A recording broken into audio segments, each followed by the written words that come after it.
Altså, Bornholms Mejeri producerer jo som eneste mejeri i Danmark sådan set næsten alt.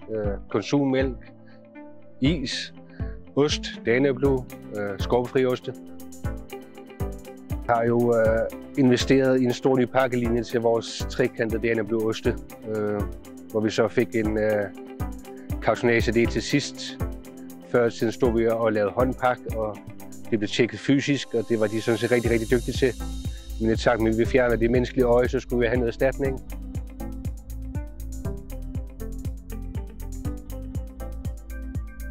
Vi kan jo både tjekke svejsekontrol, etiketpåsætning, DASO, stregkoder, etikettyper, design. Altså, vi kan se det hele, så det er meget, meget sikkert.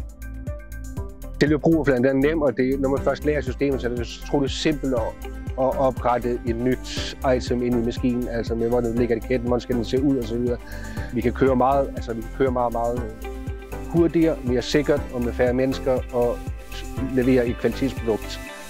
Og det ved vi bare, at det der kommer i vores kartoner, det spiller 100%. Og Trevision, det er jo bare, altså, vi føler super godt behandlet, god service, gode snakke, gode møder, de ved, hvad de taler om, hjælp hele vejen igennem. Altså, man kan holde det i hånden, fra man får maskinen, man siger, det bliver kørt ind. Det fungerer bare.